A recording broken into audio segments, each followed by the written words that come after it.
Style takes too long. I can't fit anything. I have nothing in this closet. Oh, I'll just stay home. I need to purge my closet. Oh, but not that dress. Yo, Taylor here. If you ever thought to say one of these phrases, then this show is for you. Join me at the Style Table, where we'll have candid and fun conversations about real women's style issues and wardrobe dilemmas. We will discuss solutions and ideas that will give you a big sigh of relief. You'll learn ways to save money, make money, and enrich the lives of others with the clothes in your closet. We're going to take the stress out of your style.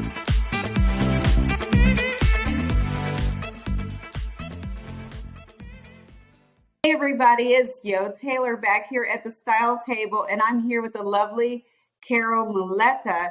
She is the CEO and founder of Return on Intelligence, LLC. She's going to talk to us about transitioning from corporate to her own business, to being a stay-at-home mom, and how all that affects this fashionista's daily style. She's going to tell us about her business and about a podcast that I had the pleasure of joining called Parenting 411. Thank you. Thank you, Carol, and welcome to the show. Thank you so much, Yolanda, for having me. I enjoy our conversations.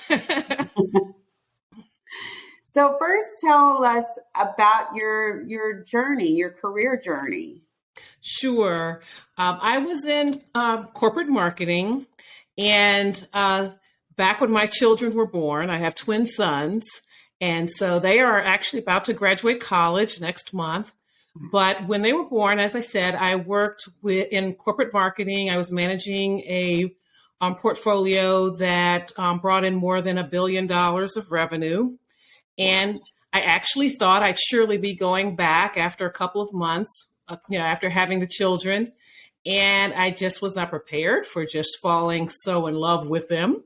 And then just also just not feeling comfortable, like I could find the right person that could care for the two of them the way that I would want. So I decided to extend my leave and stay home for a bit. And it was also during that time that I began to consider what might be my next move professionally. And so I started a marketing and sales company called Return on Intelligence. And so I had started to do a little work with one company. And then at about 13 months, one of my children was diagnosed with some developmental delays. And so just wanted to pay a little bit more attention to that and focus on that, make sure that he had everything he needed so he could get a good start with school. So that is when I decided that I would become a stay-at-home mom. And that was quite the transition for me because I never envisioned being a stay-at-home mom. I wasn't raised by a stay-at-home mom, and most of my friends didn't have stay-at-home moms. So that was quite an adjustment right there. I had a graduate degree, had worked very hard for it, and had a bright future professionally. So it was quite, a sacrifice. But I'm so glad, still very glad that I did decide to do that. And so just stayed home, really tried to figure out what my twins needed from me as a mom, and also just learned so much about child development and how to support that for both children. Mm-hmm. And so in the course of that, when they were toddlers, and walking around and exercising a lot more of their free will, I decided to take a parenting class. And I just was fascinated with the psychology of it. I mean, with all that I was already learning about how they develop fine motor skills, gross motor skills, and all of that, then I was also, I wanted to learn more about how they develop emotionally, socially, and all of that, and just about their heart. So I just kept signing up for more parenting classes. And so the organization where I was taking the classes asked me to take a leadership training program so that I could teach classes. So that was really a surprise, but I did go ahead and do that. And honestly, that helped make me a better parent. I was helping other parents, but it also kept me honest. I couldn't be out there recommending strategies that I wasn't using myself. And so a few years into that, I had met another mom and we decided to start a parenting education company together. So we did that for a few years. And so now we've dissolved that company. And so I have continued with parent education and just have expanded my platform to include radio. I did that for 6 years. A podcast, as you've mentioned, and I continue to do parent talks, keynotes, workshops, and webinars. Oh, wow. So you went from basically the blue suits to mommy gear, right? But fashionable yes. Mommy gear, correct? I would say so. And it's funny you say blue suits because navy blue is my favorite color. But I wore all kinds of suits, actually. I like to be kind of creative with color and all of that. And actually more of that has come out since I came home. With my children. So, when it started out, of course, I still had my wardrobe. So any opportunity I had to dress up, for church or when I started early on teaching classes, I just always wanted to look my best. And I think also, I've inherited that, that flair and that desire to really be fashionable from my father. He was a very stylish person. I mean, my mother looked nice as well, but my father put a lot more effort and energy into it. And it was, really kind of creative. And so I think that's where I got some of it. I did study fashion merchandising as an undergrad as well. But I would just find ways to use pieces of my professional wardrobe, like a scarf, tying it around my waist with jeans or whatever, just to dress myself up as I went to pick my children up from school or as I was on the sidelines at T-ball or whatever. And so how did the other parents respond when you're dressed?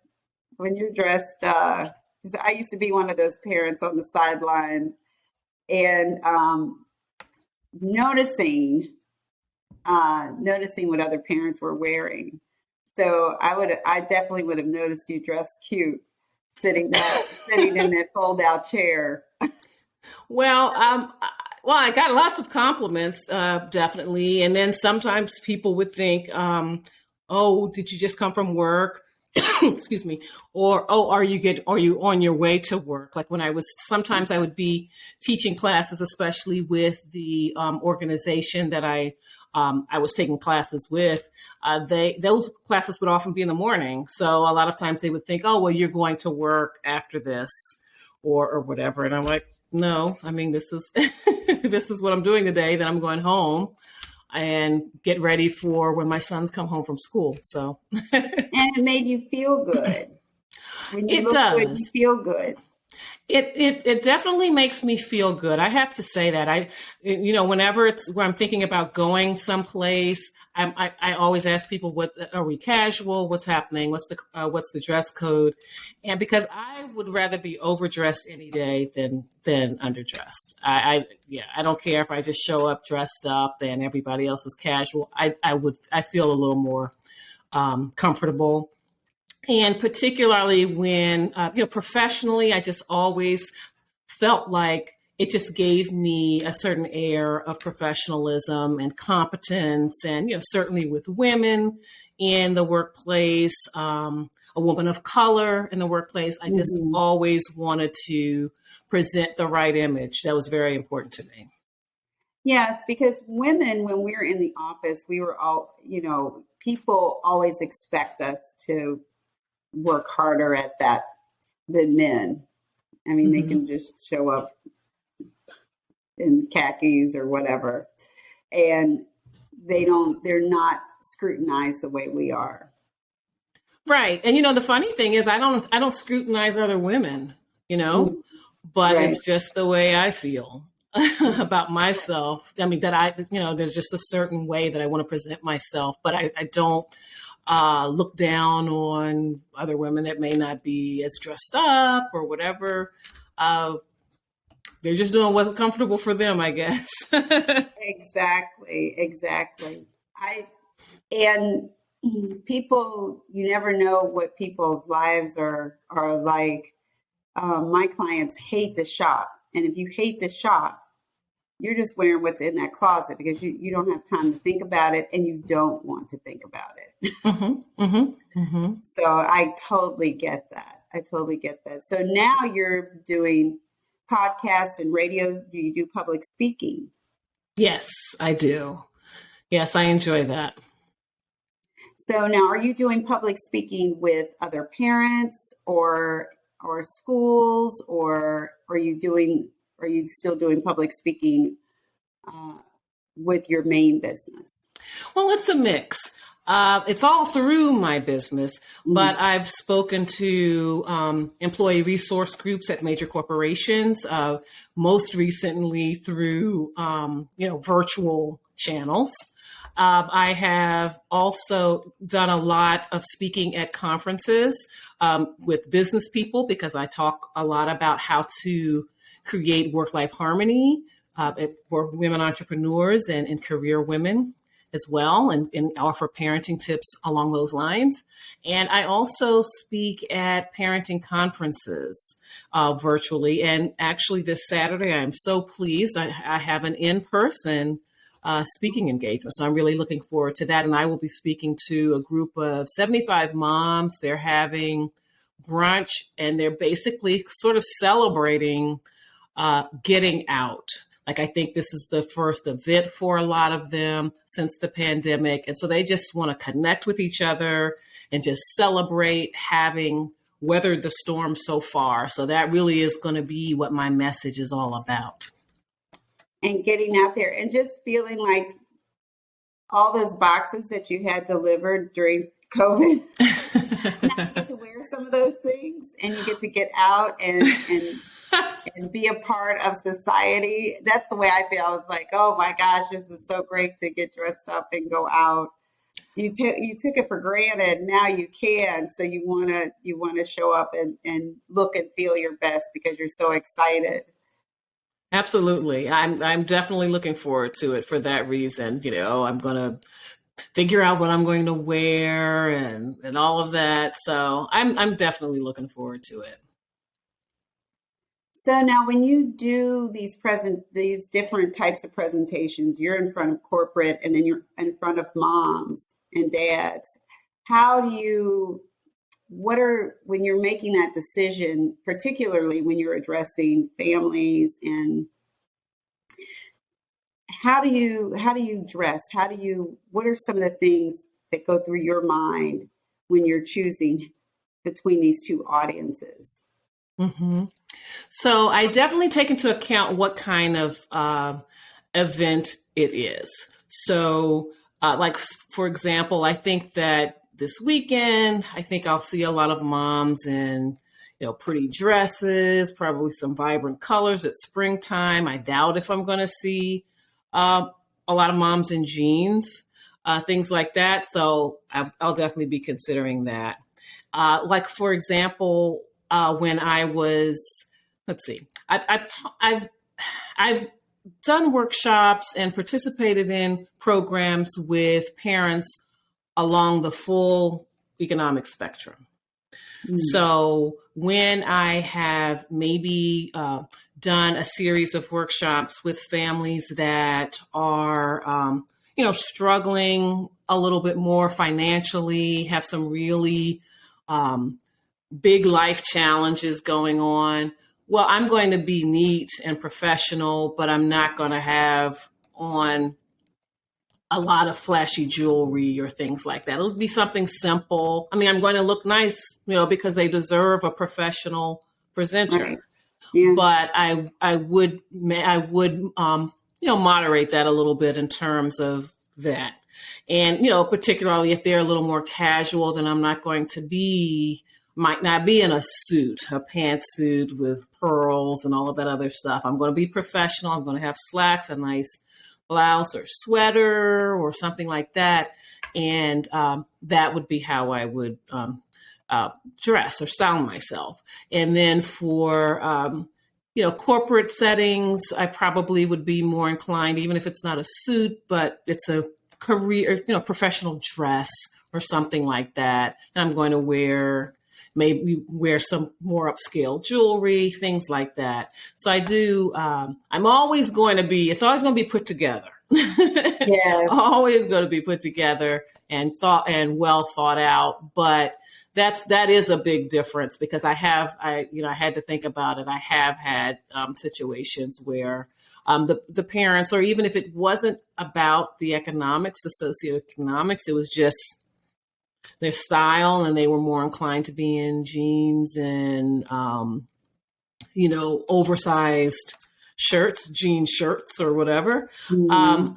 Again, I'm going to dress above that, but I'm not going to overdo it because and then you have to remember too, that for parenting, it's a very personal matter and there needs to be some warmth. And so you can convey that in your wardrobe, yes. And being approachable and all of that. So that's something else that I consider as well, even with my headshots and things like that. And it depends on what the platform is, which headshot I'm going to give based on the audience. Yeah. Do you find it to be, when you're thinking about your wardrobe or what you're going to wear for these events, do you find it stressful sometimes, or do you find it like, are you organized to where you can just grab it? Okay, I know do you have like a side of your closet that says corporate and the other side says mom and dad's, side of your closet for presentations, or do you have your Zoom section? Well, I don't have a Zoom section, but I will say that I do organize my my tops and bottoms according to jeans together, casual pants together, like might be slacks or something. I have, and then of course in the summer it's shorts together, capris together, and then jeans, and fewer jeans in the summer, but slacks and things like that. And I do something similar with the blouses. Now I start off each season like that. It doesn't mean that it stays that way because, I'm going in, picking, pulling, and not always caring about where I put things back. But it's, sometimes it can be a little stressful, but usually not, because, I will put all kinds of things together and it's like I'm kind of surprised at some of the combinations I put together, and they work. But that once in a while, when I think I have something all picked out and I've been working all day and I think I'm going to run upstairs and it's only going to take 15 minutes, and then I put it on, it's like, that doesn't look good at all. That happens once in a while, but not too often. It does. And it can be so disheartening because you have this mental image of what you're going to wear to this event, this conference, or when you're presenting, and you're all set. And then you look and it's like, that's not how I envisioned it working out. So you almost sometimes have to do some preliminary outfits and then try them on and then kind of look. But even still, then you can put it on, and at that split moment, you think, oh, okay, I'll wear this. And then you put it on again, you're like, because how you're feeling or the energy that you have may not be, I don't know. You know how it is when you're wearing clothes, and sometimes, I'm feeling more like this. I'm feeling more tailored, or I'm feeling more, today it's like 70 something degrees or 80 degrees out. I'm feeling like a dress and not a skirt. But I'm feeling, so it's how you feel can change what you decided you were initially going to wear. Good point. And I have to say that even in the midst of this pandemic, and you're only going to see, from mid chest up. I still have had occasion to want to wear a dress. No one's going to see it. And sometimes, especially in the beginning when, this thing was really dragging on, it's not the few weeks that we might have thought it would be initially. I was even putting on the shoes. I was putting on the whole thing, the whole outfit. But yeah, absolutely. Sometimes, you change your mind about how you feel and what you want to wear. And, it also happens. It doesn't happen often, but I've actually gotten in the chair in front of the camera and done a preliminary mini Zoom session myself just to check myself out before I sign on, and have not liked the outfit or have not liked the makeup. And so I've had to run upstairs and adjust things too. So that's been funny.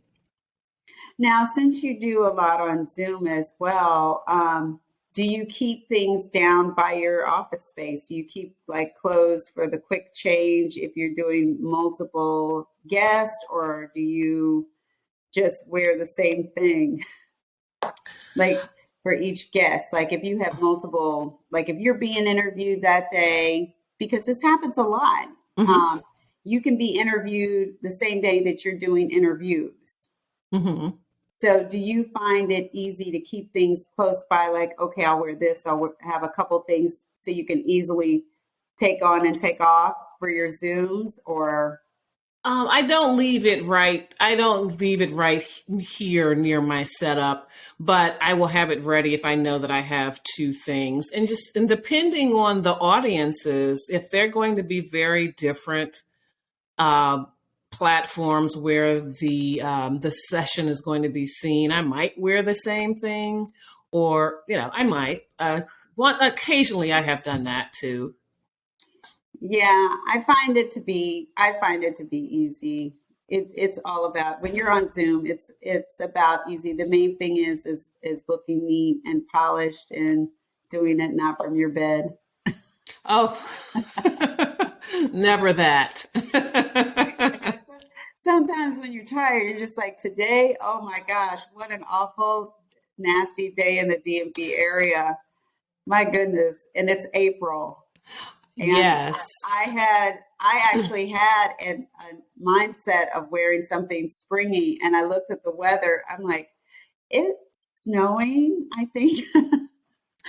So I became back into a turtleneck state of mind because this is my uniform. Well, I have to tell you that's why I have this on, because sometimes I will be defiant. Like, I didn't have anywhere that I had to go outside today, but I have had the occasion, like when it's raining the way it is in our area today, during the spring or summer, and I will break out in white pants. I don't care. Like, I'm going to wear white pants and some brightly colored shirt. And so that's really where this blouse came from. It was just, I wanted to contrast with what was going on outside. Ooh, that is so good. That is so good. I was like, okay, I'm cold. It is gray out. It is April. I know. I felt that way too. And I actually, I turned the heat on. I was like, I can't stand it. Oh yeah, the heat's on in our house too. And they know around here at my age, if the heat's on, that means it's really cold. Because I don't always let them have heat. But you look beautiful, and it looks like it's teal. Yes. It's beautiful. It looks beautiful on you. And I appreciate you stopping by and talking to us about your style. I like that you're leaving us with the thought that even if it's gloomy outside, put on something that's springy and happy and bright to bring up your spirits and make you feel better. Absolutely. Thank you. So tell us, Carol, how can we get in contact with you? Well, please follow me on social media in all places: Facebook, Instagram, Twitter, YouTube at The Parenting 411. My website is carolmuleta.com. And I would love to have you just come on over, drop me a line at carolmuleta.com. And I would love to hear from you on social media. And you have how often does your podcast come out? My podcast comes out every Tuesday morning at 5 a.m. And you can tell your listeners that next Tuesday will be your episode on the Parenting 411, where you offer some awesome style tips that moms can use. Awesome. Thank you. That was such a pleasure to be a part of that. As a grandma, now I just found out I'm a fur grandma too. My son just got a dog. So I just want to say to everybody who's listening that you know where you can find me. I am at thestyletable.com, on LinkedIn, Facebook, Instagram, and at the Style Table LLC YouTube channel. You can get all of these wonderful videos and tips on how to dress in a hurry, tips and talks about women who are in business, who are bossing up, who are doing all these great things, and their tips will help you feel successful in your style. So check me out at the Style Table. See you next time.